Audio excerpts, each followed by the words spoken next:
នេះជាសកម្មភាពយើងជួលព្រីម្នាក់ឯងបងប្អូនចូលព្រីមកស្ទឹងមកតាមមាត់ស្ទឹងមកដាក់បកង់ដាក់បកាយហ្នឹងបងពេលមកដល់នេះក៏យើងដាក់រួចហើយតែពេលដាក់យកបានថតទេដោយសារវាភ្លៀងទៅវាសើមទូរស័ព្ទខ្លាចវាជួលទឹកយើងអត់បានថតទេលើយើងដាក់រួចហើយក៏យើងមកដុតភ្លើងសម្រាប់ដាំបាយបងប្អូន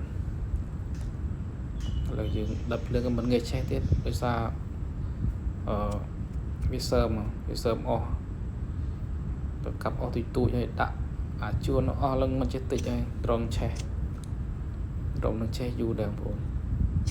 ដោយសារវាភ្លៀង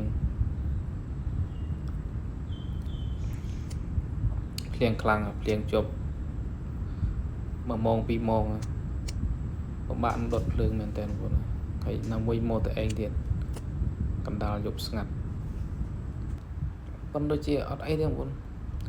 ចិត្តទម្លាប់ហើយគឺអត់ខ្លាចទេហើយដើរទៅឯងរហូតក្នុងព្រៃអត់ដែលមានកាត់អីផង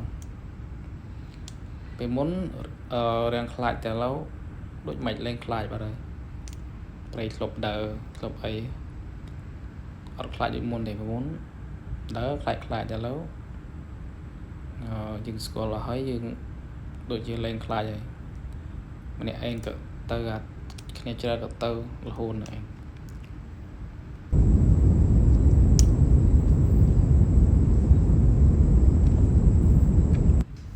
ឥឡូវយើងទៅពេលដុតភ្លើងឆេះហើយរៀបចំឆេះហើយគឺយើងចាប់ដើមដាក់ដាំបាយទុកបងយើងដាក់ដាំបាយទុកហើយយើងចាំទៅមើលបកងយើងមើលស្ទួយយើងនេះដែលលួបានត្រីមកហូបបាយខ្លះព្រោះយើងដាក់រួចជូរគ្រាន់តែទ្រាំបានទៅមើលតែយើងដាំបាយទុកសិនដាំបាយទុកឲ្យឆ្អិនហើយចាំយើងទៅមើលដល់ពេលយើងមកវិញយើងបានត្រីយើងដាក់អាំងទៅហូបបាយពេលយប់នេះម៉ោង11បងប្អូនហើយមិនទាន់បានហូបបាយទេគាត់ទៅដាក់ស្ទួយដាក់បកាយទ្រាំរួចម៉ោង10ហើយឡូវនេះបាយយើងដាក់ភ្លើងខ្លាំងពេកបងប្អូនហើយដល់វាធំខ្លាំងនោះដូចខ្លោចបាយខ្លោចមែនបងប្អូនអើយកន្លែងនេះតែខ្លោចឆ្ងាញ់ឈ្ងុយវាខ្លោចមិនខ្លាំងប្រហែលទេសំណាយើងដាក់ចេញទាន់ខំអីចប់បាត់